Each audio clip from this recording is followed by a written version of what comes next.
Girl, listen, I'm gonna have 3 more kids so I can get reparations for NIL. Mm-hmm.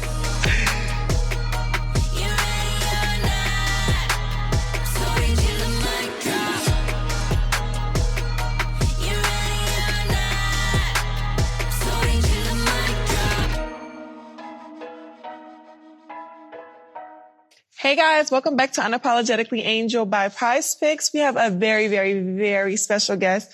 The blueprint, the basketball speaks for itself. I mean, she's an Olympian, Notre Dame legend, the guru, fashionista, everything. My first WNBA girly. Yes. Skylar Diggins. What's up? Smith. There you go. Period. Appreciate it. Right on. What's up? How are you? I'm feeling good. Thanks for having me. Of course, you look beautiful as Made it always. To the set. The set is beautiful. Thank you. This is not our roast set. You're going to have to come to our roast studio. Yeah, I'll come back to it. But no, this is cool. I'm glad to be a part of it. Thanks for having me. I like that intro. Y'all know how to make a girl feel good on Unapologetically Angel. I love it. And she young. I love it. See? Appreciate that. Yeah, you haven't aged. I remember watching you when I was younger, like at Notre Dame. Like I always wanted to go to Notre Dame because of And you. what happened? And then you went somewhere else. It didn't happen. It worked out. It worked out pretty good. It worked out. It worked out pretty good. But it's crazy though, like a full circle moment, like how I watched you grow up. Like I watched you growing up, and like I was like, I want to be a girly girl because of Skylar. Like she had the headband. I used to go to tournaments like, can I get the Skylar Diggins headband? Can I get the Skylar Diggins headband? And like just being able to see that coming out. How was your college experience? You know, it was cool. First and foremost, right on. I appreciate that. You know, it was cool. I got to play where I'm from. I'm from South Bend. So, like, I grew up, my hometown is like 8 minutes, you know, my house, childhood home. And so I always wanted to go to Notre Dame too. Okay. And I grew up watching, actually, Neil Ivy. Yes. They won a championship with Ruth Riley. This was back in 2001. And so I remember in the city, just the excitement around, first off, Indiana basketball. Because if you grew up in Indiana, you gonna hoop. Yeah. It is what it is. And so just seeing Notre Dame be good, being from there, and then having a full circle moment. When I was in the 8th grade, Coach McGraw offered me. And just to have that opportunity, like, you know, to not only be a fan for all those years, but like you said, having that full circle moment of like, dang, I could play in front of like my granny. Yeah. I could play in front of like my mom and, you know, everybody from my alma mater in high school. And, you know, it wasn't the popular thing to do either back then. To stay home. Like at that point in time where Notre Dame was as a program, you know, this was before a lot of all the guard you and stuff like that. You know, we did have prominent players that came out of there consistently, but we weren't in the Final Fours or competing for championships like that. And so my mom, it was people saying, you gonna let her go there? She ain't gonna go to the Tennessees or the UConns. But you know, I really wanted to pave my own way in that sense and not be afraid to like, okay, go to your hometown school, then you can represent and you can put them back on the map because, you know, that was really a goal of mine. And so it was cool to see, and it is cool to see the success still to this day of the program for it to continue to be prominent. We out here in Unrivaled and you see it's 6 guards from Notre Dame, and that's something that I'm really proud of, and to see it continue to be great. You know, Neil is just awesome. Yes. She's dope. And we got some dogs this year too that we might continue to make noise. Y'all got some dogs. You know what I'm saying? For sure, We got a few that come to mind. No, for sure. But no, it was cool for me. And obviously I got to meet my husband. You know, I got 2 kids now. And so it's that wouldn't have happened, you know. And so, yeah, it's cool being there, getting to go back there and like feeling like you met everybody from like the city part when I was younger and then the Notre Dame part and kind of making that connection and bridging that gap there. So it felt like home. Right away. Yeah. You knew it. Yeah. That's good. When you were in college, obviously it's completely different now. So you knew like going to college, like I'm going to be this, like were you always like a girly girl? Like since you know, I never really considered myself like a girly girl. I just think it was a lot of misconceptions surrounding basketball. And what you had to be or what you had to look like or how you had to maybe carry yourself. Right. And, you know, I've always been the one I'm an instinctual person. Like I live off instincts. I don't have to be following the trends or, you know, things like that, paving my own way, if you will, kind of moving to the beat of my own drum. But, you know, I guess that's how maybe non-basketball audiences were slowly starting to be introduced around that time too, when it got popping in college. You know, it was when Twitter started blowing up and all that stuff. And so a lot of like non-basketball, traditional basketball audiences were being introduced in that sense and seeing it in a different light as far as entertainment and really an important part now how big it is in pop culture. where, you know, we set the trends, we set the slang, we set the fashion, all that now. And that really, they didn't really see it, the W in specific, like that either. Like when we came, we looked like accountants. We had on business suits and all that. It's like, you know, that's how we dressed. And it wasn't nobody standing there like taking your picture when you came in the tunnel either. So y'all were dressing up? Yeah, like we been had the fashion. I mean, I remember when the W started. Like, look, back in my day. But like, I remember when the W started. It's always been fashions in the W. But really, it wasn't nobody taking pictures. But I think like that, having to dress like business women, you know, and business casual. And nowadays, like how we switch it up, it's like business, but it's like high fashion in it too. And not just you dressing like you just about to go sit in a C-suite level, which ain't nothing wrong with that. But I'm saying we have more flavor to it now. And more people are looking for us in that sense now. And so the game has changed so much, and it's gonna continue to evolve. And you guys have a lot to do with that, and you know it. And so it's exciting to see what it is now compared to what it was, just with everything. I came in the league when it was probably like 15 or 16 years in. And, you know, that's still extremely young, you know, and we still are extremely young as an association. And, but yeah, no, it's cool now to see, I've been in since 2013. And, you know, the fashion part of it is what I like, but just the connection to the fans, I still think we are the most accessible, you know, and how we connect with people and how we get that message out. And so it's cool to be a part of it.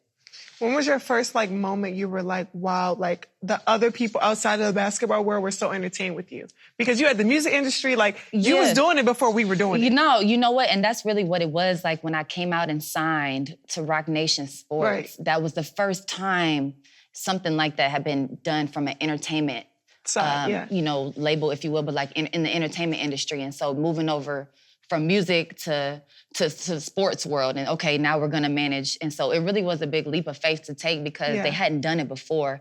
But just with that team, starting with Jay and just the team over there, Janet Fleischman, like everybody is great, Desiree Juan Perez, everybody over there at Roc Nation. I just believed in their vision. And it really placed me in different spaces that you really didn't see us in at the time. And, you know, I appreciate them for that because it introduced us to certain audiences, or reintroduced, rather, just placed me in certain, to have that visibility for people to say, oh, okay, and then she a hooper, and then this and this, okay. And so it positioned me in different places that you normally didn't see us in. How old were you around that? Well, did it happen like in college? Yeah, or like in college was when it kind of blew up. So it was my sophomore year, really, when we went to the Final Four. We went to the Final Four in 2011. It was in Indiana. What happened? And that was a big deal because Notre Dame is in Indiana. And so everybody came down. And what happened was we played one of the greatest of all time, Maya. And UConn. And, you know, they just been buzzsawing through teams through the tournament. And it was a big game. And that was her last game. We ended up winning that game. And a lot of attention, obviously, at the time. And to this day, UConn, they don't lose a lot. You know that. And so it was a really big thing back then because it was Maya's last game. A lot of people were tuned in, played really well. And that's kind of how I got popping in there, you know? And then just continued to play since until then. We went to the championship and went to a few Final Fours after that. And then signing to Roc Nation when I first got out, I didn't go overseas. And that was like a big deal at the time because nobody didn't go overseas. Everybody went overseas and hooped, and you knew you were gonna get a bag. And so I didn't go overseas and play. And my rookie year wasn't good. Like my rookie year, I might have averaged like 9 points. Like I struggled. I came off the bench some. I got benched. I played in Tulsa. You know, it was struggling as an organization. So I got a lot of criticism for that. But with that, I was able to move around and do What were you doing?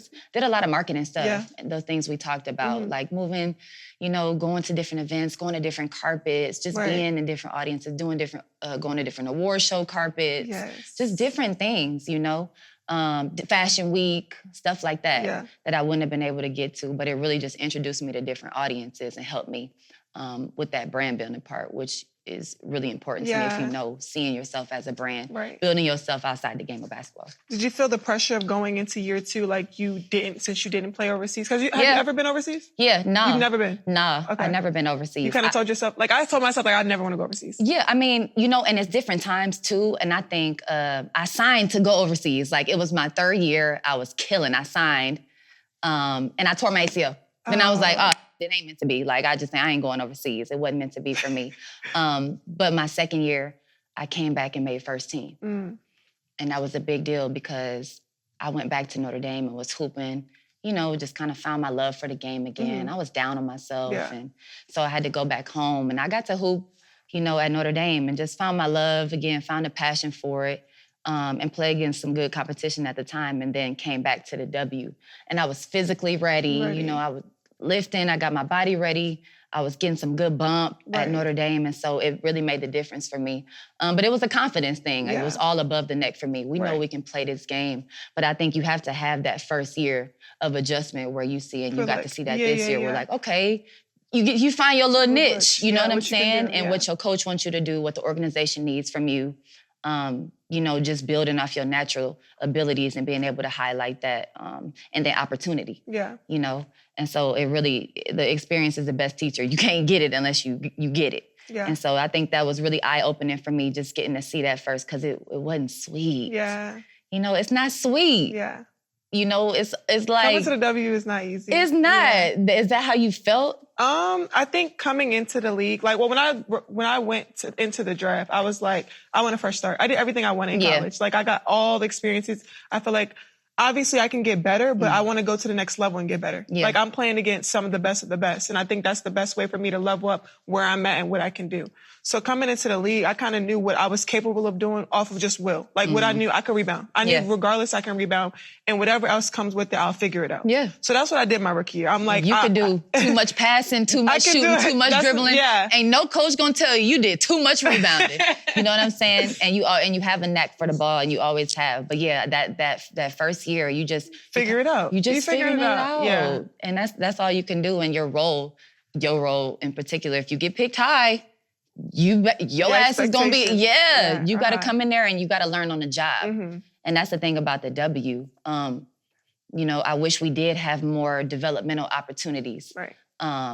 You know, it's kind of like you have to learn on the job. You have a short training camp, kind of get thrown into the fire in preseason, and then it's like, all right, you ready? You ready? We're gonna play every other day. Especially last year in the Olympic season. And so, I think with the rookie year, you have to get a sample size and see. And you know, you handled yours pretty well, I'll say. I tried. And now you set your total on your damn self, so now you got to go up. But no, that's what's up. What was your welcome to the W moment? Oh man, I got a few, but I think the one that got me was Ivory Latta. What happened? She and I look, and this was pissed me off because I looked up to her so much, like when I was growing up. And so when you get in the league, you know, sometimes you have moments where you look over and be like, damn, that's what's up. That's what's the name over there. I looked up to that woman, you know, or that's what's up. I'm playing against her. And so she just busted my ass. Like, we played Washington in the opening game. And, you know, you just be feeling yourself. You know, you feeling yourself. It's your first game. I'm out here too. You know what I'm saying?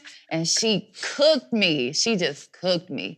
And I was just like, damn, okay. It was the first, real time that I got to feel what that felt like. Okay, now I got to step my game up. And I couldn't even get mad at it. It's like, all right, can't get mad. You just got to get better. And every single night, that's what it is in this league. And that's what I love about it, because the cream is going to rise to the top. You know what I'm saying? If you in this league, it's really because you earned your spot.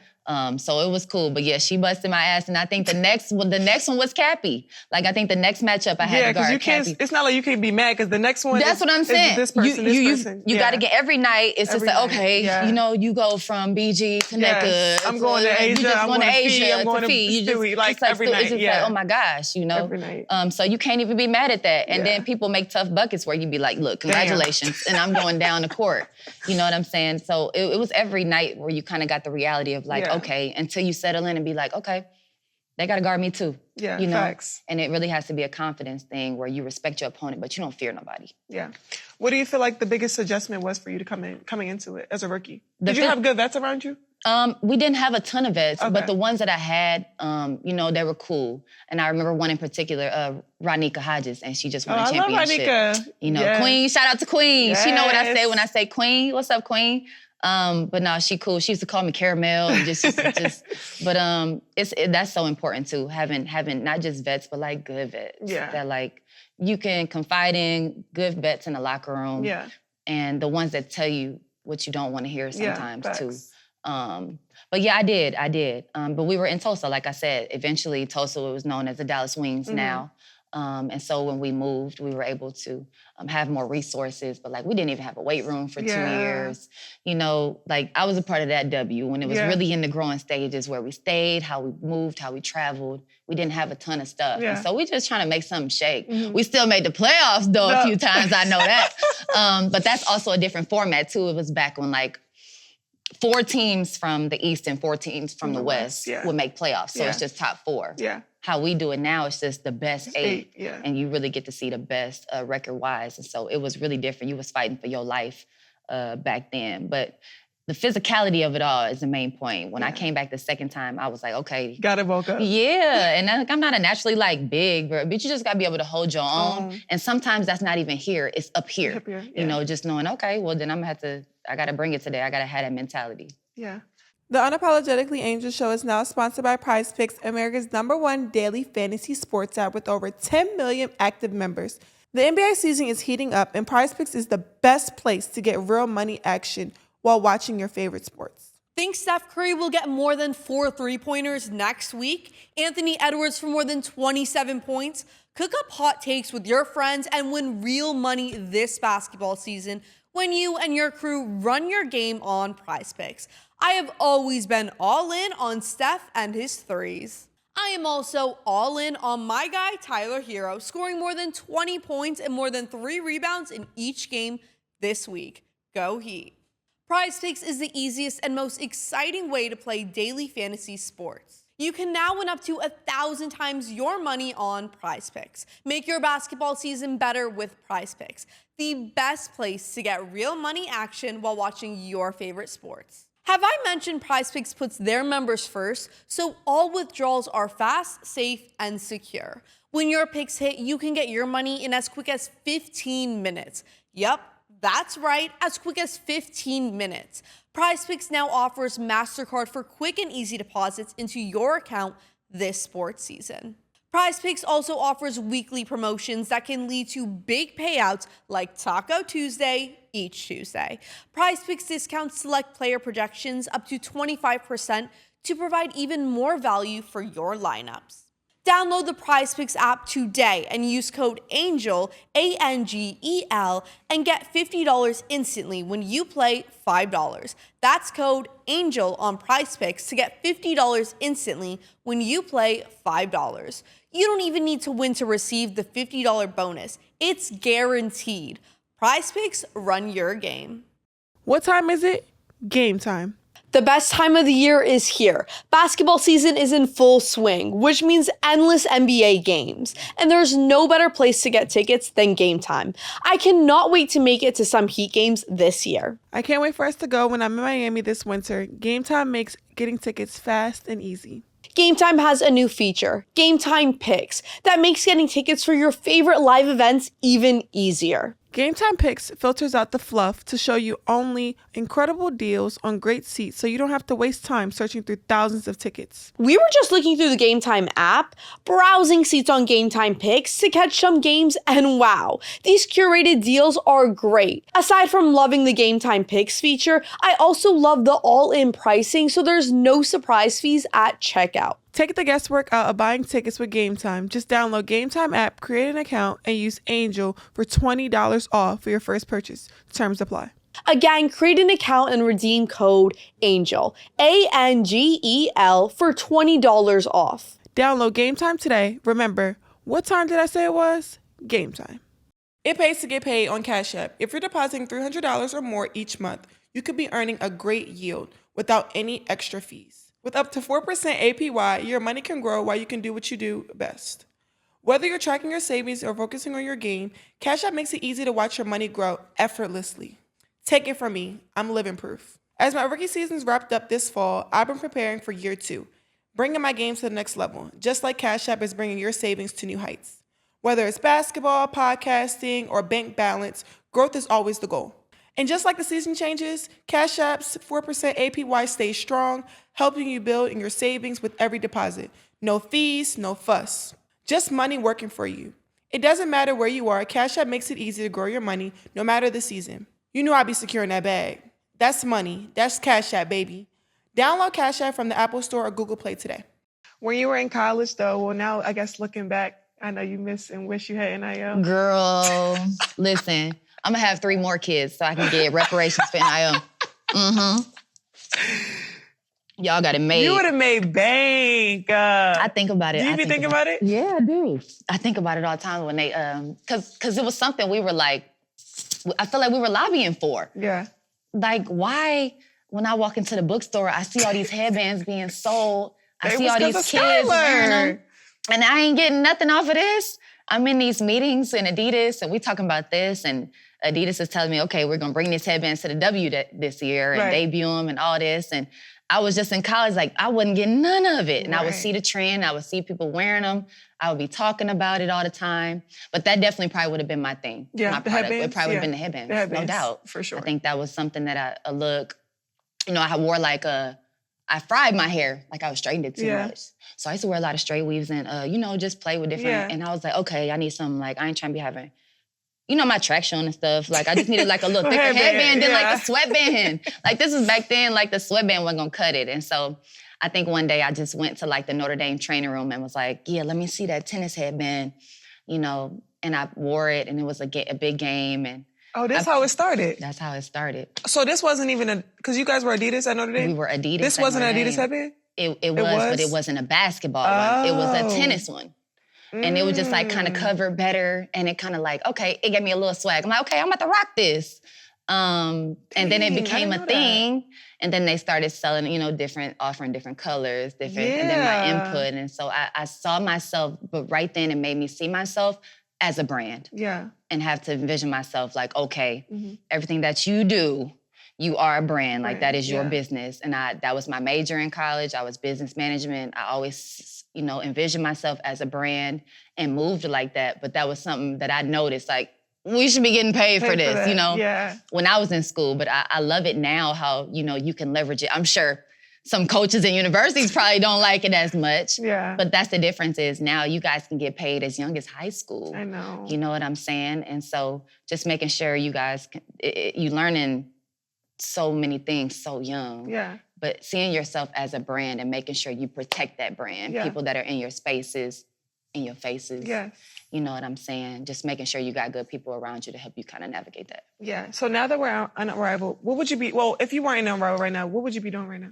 Like, what does your off season look like? When season's over in October, we don't come back till April, May. What does your off season just look like? So like it differs. Like if I'm not pregnant or like just had the baby the last 5 years. But like I'm training. So I'm pretty much training in market. I was in Seattle training before we came out here in our practice facility. And so that's a little flex, you know. I know. So It's okay. It's okay. Right. You guys are coming. It's okay. Chicago. Yep. You could always come visit ours. I like the green. It's a good start. It's a good start. It was nice. You guys had to stand there. I took pictures in there. I was so happy. We ain't breaking no news, you know, but it's like, no, I was there in Seattle just training and, you know, spending a lot of time with my babies. Yes. They be with me. And so just doing that, doing some stuff, marketing stuff, being able to maneuver, move around, doing some content stuff, some stuff with fashion. Yes. And so that's what it really looked like for me. I'm maneuvering. That's my time to kind of travel or my time to just kind of take a break and like disassociate for a second too. I'm extremely low key and private person. I don't really require much, but just training and then with the kids, doing marketing stuff, content, just living life. How are your babies? Software air. They're good. How are they?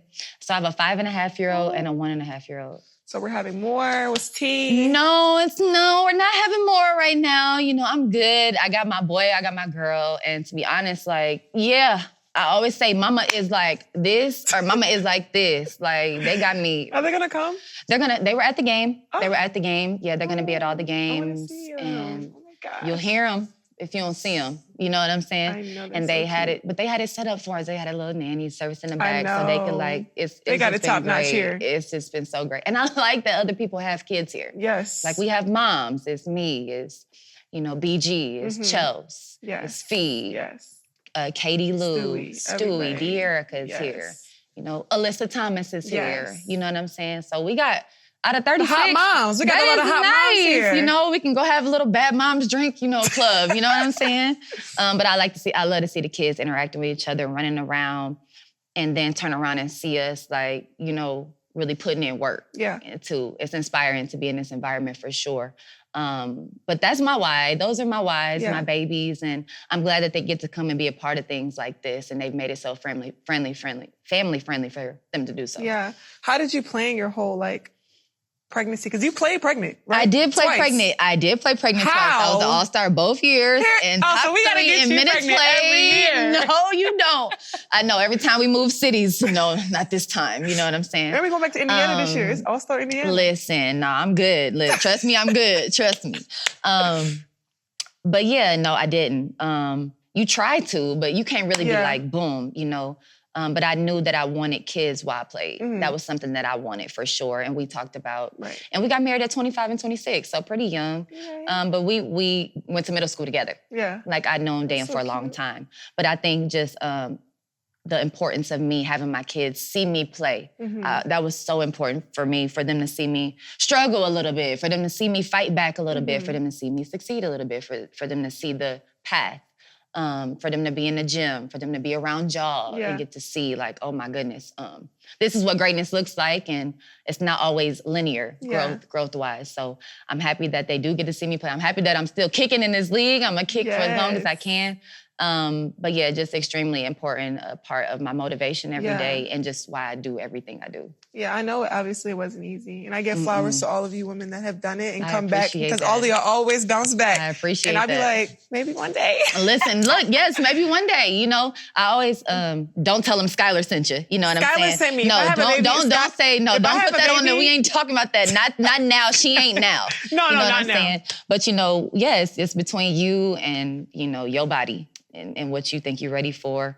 But yes, it can be done. Yeah. It's not the easiest thing, but there are working moms in every industry that figure it out. There are villages that exist, and you know, you can do it if that's the hesitation. But yeah, you'll know when you're ready. You're never really ready, you know what I'm saying?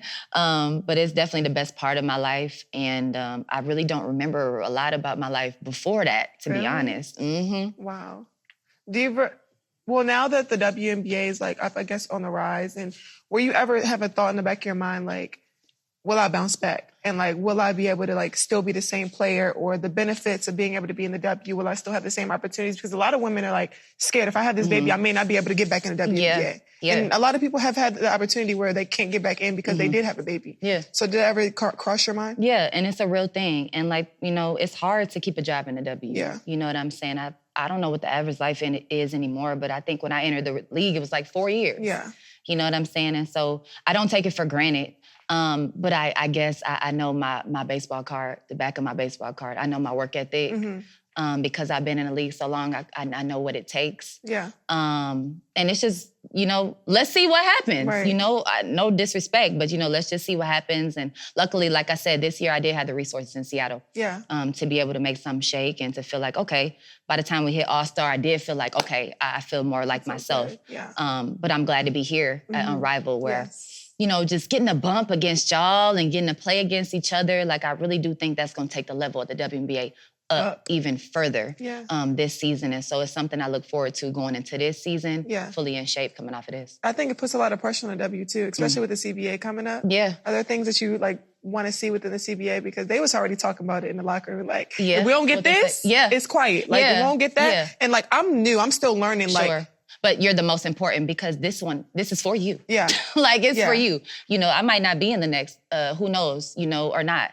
I might not be in the next negotiation. So it is like, and they used to tell me this too, in the league. All the OGs used to say, this is why you need to know what's going on with the league. Because this CBA is for you guys. Yeah. It is. It's for you. And so it is important to know, you know, and it's gonna, to me, I'm 144th piece of the pie. So I know what I want and what I need. Who I am, my hats that I wear could be different from what you want and your vantage point or what you think we need. But I think we do all have a few non-negotiables that I think, I think so. And I feel like it starts with like quality of life things. Yeah. Obviously pay. Yeah. You know, we want to see that. And then, you know, I'm going to say benefits for moms and things like that, but I'm going to prioritize the best what's best for the group. And if we facts. standing with that stick on fire, I'm gonna have one for sure. Me too. I'm gonna have one for sure. Solidarity. For sure. But that's what we've always done well as a league is solidarity, fight for the rights of everybody, but especially for the rights of this league. And I don't think it'll be any different this year. Yeah.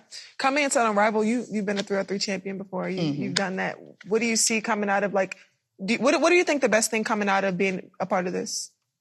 Development. Yeah. Remember, I was talking about that development piece. I wish we had more things. Obviously, getting to play against this caliber of talent, the pace, things like that are going to translate to our game in a W. I feel like we want an up and down game. And that's something that gives people the opportunity. It's like space and opportunity. That's all you got out here. And you can't be on the island. You have to defend. You have to, be a threat. You have to be in shape. You know, it's a pressure game at the end to where time score possession comes into play. And so all those things. And then on top of that, getting to see y'all every day. I'm not about to be in the weight room with all y'all in there and people in there. It's like, it makes you hold yourself accountable. Getting to see these players. This is how greatness, this is why. People are, because they put in the work in, and it really just, it's iron sharpens iron mentality. Facts. And that'll just raise the us. tide of every team in the W, of our peers, and just kind of get to see ourselves in like different lights, where to me, it's like, damn, I got hella respect for y'all before. I got hella respect for y'all now. Yeah, I think it's really important, especially for myself, like, my Chicago team was young, so I didn't have a lot of vets. And like just being around this group, like every day, seeing y'all, what y'all do, how y'all prepare, like that's the most important thing for me. Like looking at how you guys prepare, seeing how you guys recovered, the things that you do during the game, and just seeing it from a different perspective. Like I didn't have a lot of that in Chicago, and it was a learning experience for me, obviously in Chicago. But like taking all the things here, I think this is an opportunity just for like me to learn and just being able to just grasp so much, because you guys have, I've already seen like the small things that you guys are doing, just the small things, and I think it's just important. Like this league is just, I don't know, it's super special. I mean, being in Miami, the equity, being able to be invested, and just having all these resources here, I think it's just going to be really great. It's going to be good. And it's so important for you to be here now, at this stage of your career. Like, I can't tell you how I wish, maybe I like USAB camps was like the only close second where you get to be around great. It's like, dang, but not for in perpetuity, not that long a time. It's quick. Those camps is quick. To be down here for weeks at a time and get to see people's preparation, like you said, taking all that in with no egos. Being able to say, damn, you do that good. How you do that? Wow, that's cool. Show me how you do that. You know what I'm saying? And that's what I felt so far. It's like a camaraderie. It makes me feel like when we were in the bubble. That one year. That's and it's just like, about. you're just kind of like in the same foxhole together. You know what I'm saying? Just trying to make something shake. But it's extremely competitive. And that's what I love too. It's fun. It's fun. It's fun because you leave it on the court. But I think that's the only way we can make sure the product is really good, which is what we care about, being investors, is to be extremely competitive with one another. And that's what I've experienced so far. Yeah, it's been great. We're free agency coming up. Yes. And you guys obviously are grabbing pieces, I'm sure. Yeah, I think every team is going to look different. Everybody going to look different. And the thing about it is, it's not just from like the roster. Like, of course, it's going to be big moves. People getting cored. Ain't no telling what that means because you don't really have the freedom anymore once you get cored. Coaches are different. Like how many different coaches? You guys going to be having, a new coach. Management is different. Ownership, people throughout. So top to bottom, that's the thing about it. And we got an expansion team this year. We do. So I think it's hot. It's just like, you just don't know. But down here, all the tea is just going to be so hot. And the thing is, it's hot because hey, come here. Can you come over here? Can you come over here? Yeah. Environments like this, I feel like these type of environments, obviously, depending on who's free around here, it's going to be some goings-ons around here. So, we'll see what happens. That's what I'm saying. January 20th. It's like, I'm recruiting. I'm a top recruiter too. We down here, so I'm sure that's gonna play a part too. It's definitely gonna add an element and a layer just being down here. But I kind of like it. I want to see what happens, But I'm excited about the future of our team. I'm looking forward to this year. Yeah. As a free agent before, what was something that you were looking forward to, like, or looking at when you're looking at an organization? Yeah. So last year it was about resources. Like, you have to have resources. I needed resources at this stage of my career. I'm telling you, I was on fight back time, coming back off my daughter. I just needed to have a place that had what I need, like a one-stop shop. And we're getting to it. You know, not everybody has it, but I think that's going to be the standard is like, what's your facility look like? What resources you got? Yeah. You know, how are you able to make sure that like your players are healthy, safe, happy, you know, in an environment where they can develop and thrive. And so for me, that's what it was with Seattle. And then second, the coach, Noe. Like I played against Noe for years. How was it playing for her? It was cool, you know, and I played against her for years. But I think playing with her just as advertised, you know, just cool, calm, and collected. She don't seem like she get too high. Nah, she don't get too high. She don't get too low. And what's really dope, you know, now she's the only Black woman in our league coaching, so the representation is a lot. But how she got started so young, I think she was 36 or something like that, one of the youngest in the history of our league. But it was cool playing for her and just getting to see her basketball mind get to working. Like, she's great with X's and O's. And obviously, you know, every team got their stuff. And if you ask me, you know, I know we felt like we underachieved this year. Yeah. And so, you know, I think going into next year, second year, us being together, you know, getting our core together, I'm excited to see what we could put together. But she's definitely cool. She's somebody I look up to a lot. Is a mentor, and so shout out to Noe. I think that's important, like having a coach like me. How did you feel that with Spoon? Because I was heartbroken with Spoon. I was so heartbroken because. What did you love most about Spoon?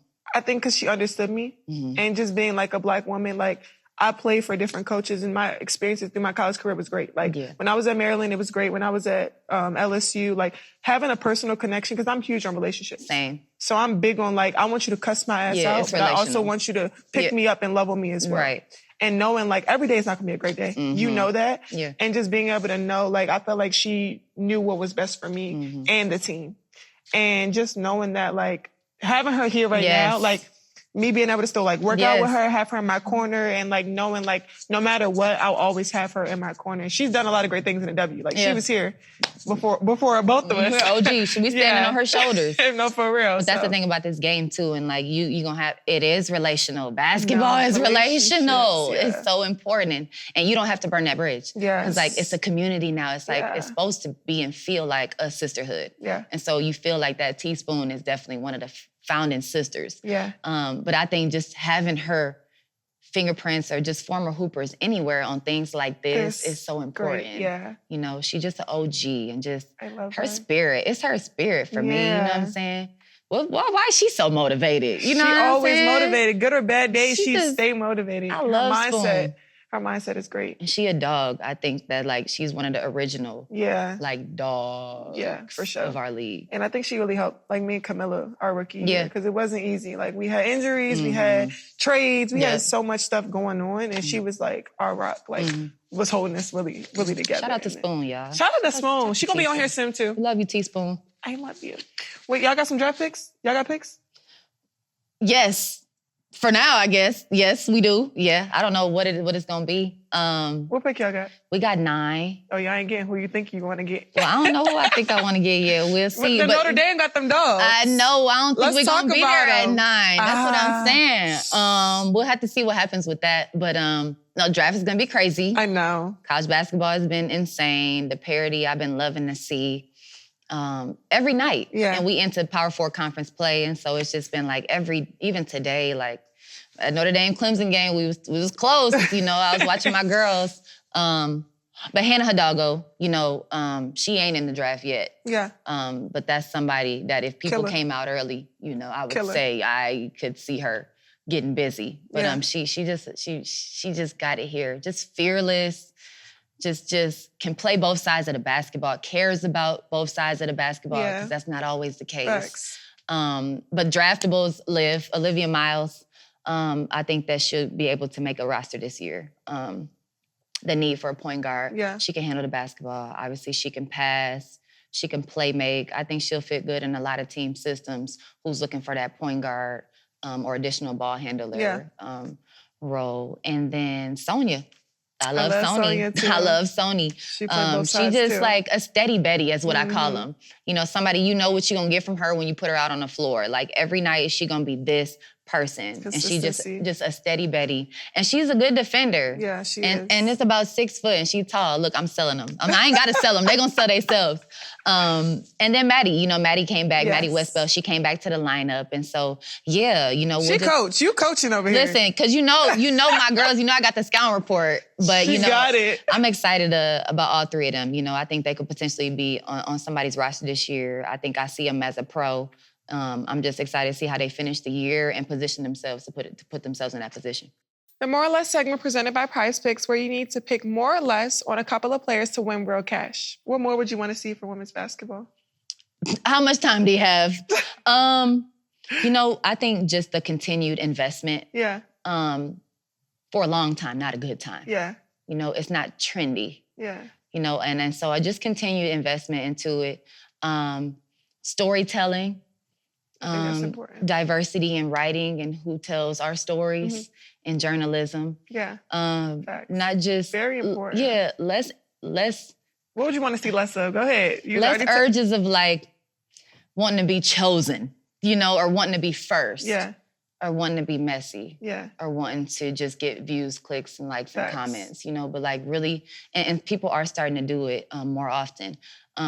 And Unrivaled has done a great job of doing it, just telling stories and everybody getting that content out, but not just for certain people everybody. For everybody and just getting into, not us just as basketball players and that, not facade, but that what they see and more behind the scenes of how we got to this person, And so, storytelling and not just, really reaching for some of those stories that we have that's not really hard to find, but it could be, you have to be creative in how you tell it. Yeah, they always trying to clock T. You know what I'm saying? Yeah. I get it, though. I get it. I like me some mess that ain't my mess sometimes. But you know what I'm saying? I think just integrity in that and telling our stories. And then, like I said, the investment of into women in sport and really not just for a good time, but for a long time. It's not a trendy thing. Yeah. It's just something that we here to stay and we're just going to keep going and growing. Thank you to our good friends at Prizepicks, America's #1 daily fantasy sports app. If you were to have like social media as prevalent where you were, I guess like more, well, I guess not younger, but earlier on, would you be able to like, cause sometimes it's hard. Yeah. Like I'll be having to like get on social media Good sometimes and take a break. Like, cause it's always, it's negative and it's positive and it's clicks. And like you were and saying. That's your page. If you wanted to be post off, a whole bunch of exactly. whatever, it's your page. Yeah. You don't have to. Yeah, I think, the great thing about social media is that it gives everybody a voice. The bad thing about social media is that it gives everybody a voice. Yeah. You know what I'm saying? And it's not just having a voice, but how you're using it and using it to be divisive or negative or racist or homophobic or ableist or ageist, any of those things. I don't bang with that. Yeah. But I am about people's autonomy, you know what I'm saying, and how they want to use their social or whatever the case may be, but not to be negative or divisive or racist or homophobic, any of those things. Yeah. And sometimes people just don't use it the right way, and that pisses me off. Yeah. But I think, having something to lose, you have to navigate that, that one comment ain't doing nothing for what you got going on. Yeah. You know what I'm saying? It might touch a nerve. Yeah. Like I could say something, you know what I'm saying? But I think the space that I live in is just, I don't really care about those comments. Like if you're gonna take the time to get to know me as Sky, then I care what you think. Yeah. If you're gonna really take the time to get to know who I am or give a damn about the essence of me at least, then I'll be like, okay, I can value that opinion. But if you don't care about that and I'm not taking that in, you know what I'm saying? I got my support system, I'm good, and I just try to let that roll off my back. But I ain't gonna hold you, it bothers me sometimes, and I do think it's okay to like use that block button, to like I block. take the break, I block. to like say, and then get off of that thing sometimes. Sometimes I like to honk the horn. Back? Sometimes I honk the horn. You be on Twitter? But I like to honk the horn in person. I don't like to be online just, you clock it in person. I like to clock it in person. But I used to more when I was younger. Mm-hmm. I think now, I don't know, it ain't worth it to me no more. It's so many things out there, so many narratives that people create. Mm-hmm. Like you would spend all damn day correcting everything that you've Exactly. seen on there. You don't got time to do that. Yeah. And so, you know, I just live in a space of just being Sky. I got my support system around me. I got my babies. And whatever's said on social media or whatever rumors you heard, go hear them again. Yeah. Or ask me. Add to it.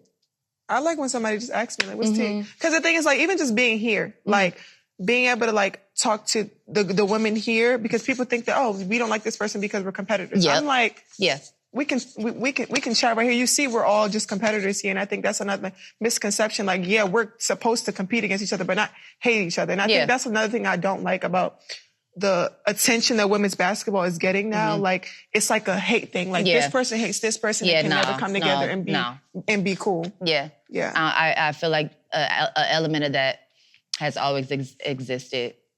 Obviously, a recent narrative of people trying to hijack women's game and use it to be divisive for other things. But yeah, I don't...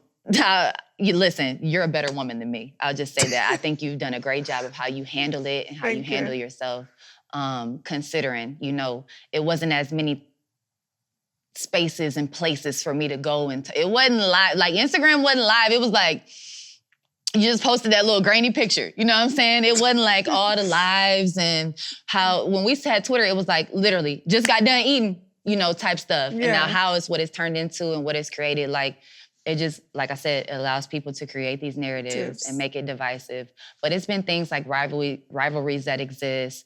All that stuff I think is healthy for the game. Yeah. But don't make it and take it personal and take it outside of the lines. Like, you can't tell me we don't respect every damn person in this building. Exactly. We see the struggle, we know the struggle, we know the fight, because we all in here together.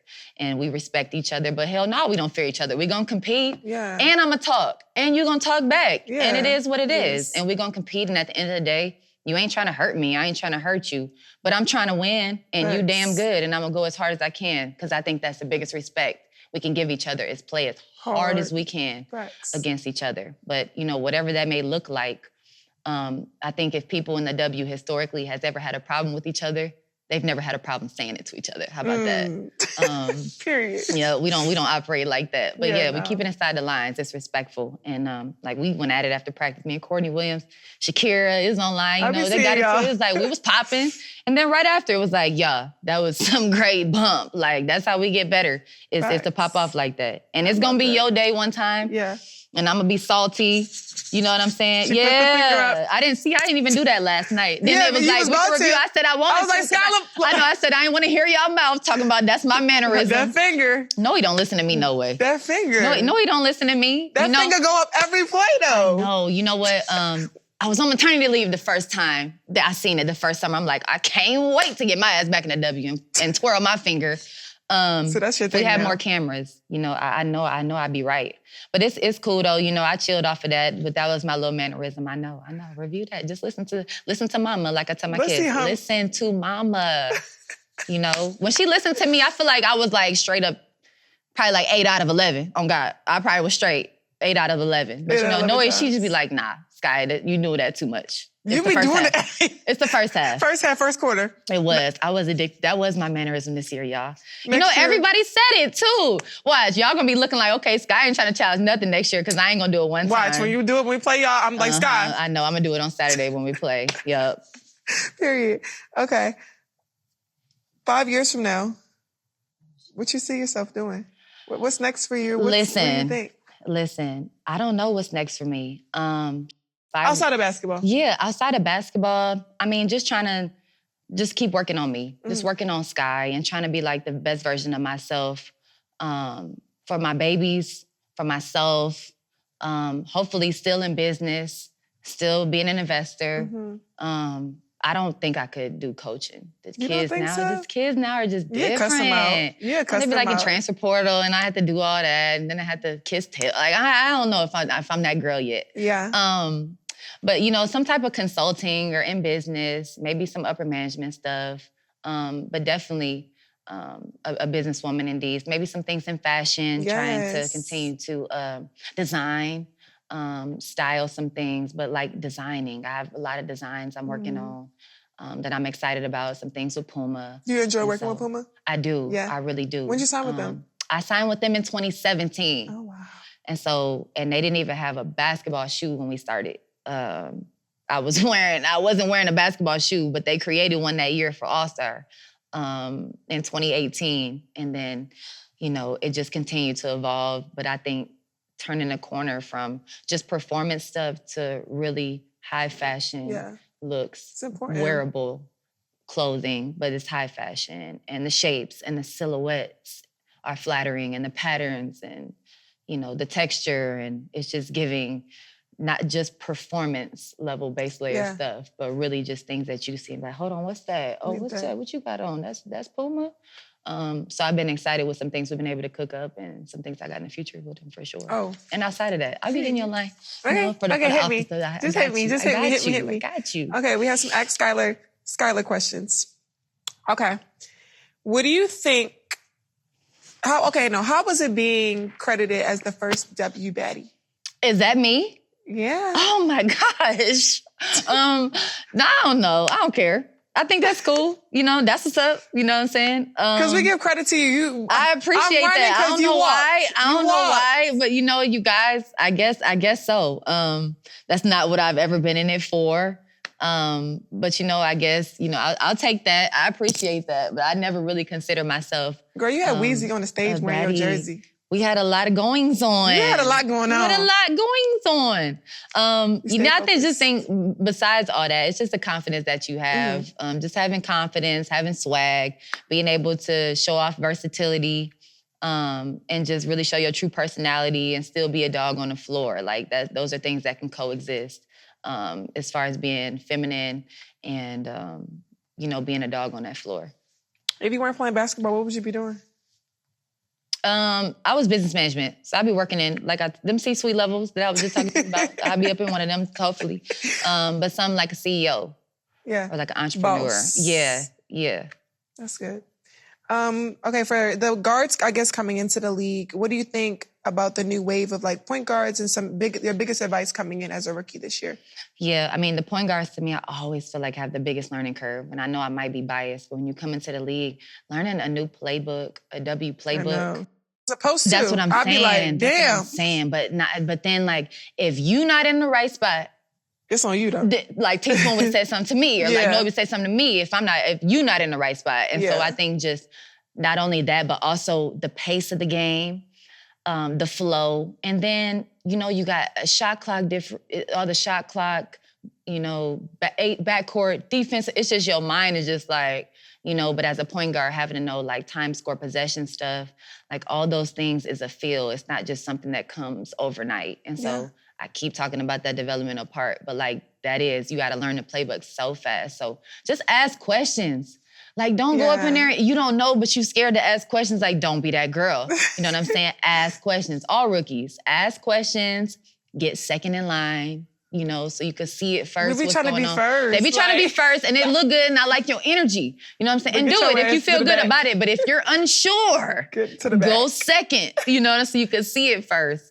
But lean in on your vets, and, just don't have an ego about, not knowing or thinking you know it all. Just go up in there and understand, okay, this is my first time. Give yourself some grace with that. But be diligent, because you're only going to get out what you put in. That's it. The Giving Flowers segment is now sponsored by Cash App, where it pays to get paid. Okay, the last thing we do is we give our flowers. Is there a woman in your life that you would love to give your flowers to?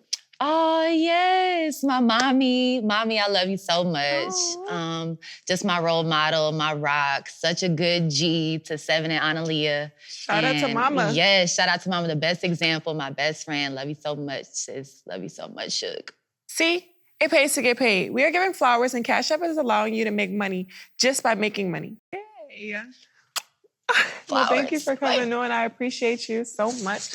I'm excited for Unrivaled. Make sure y'all tune in on TNT. The games start this Thursday, 7, 8 o'clock. Just make sure y'all tuning in, following the Rose BC. Yeah, I don't know if we following y'all. Lunar Owls, Hootie Who. Don't act like you don't know. We played each other already. And they was cheating.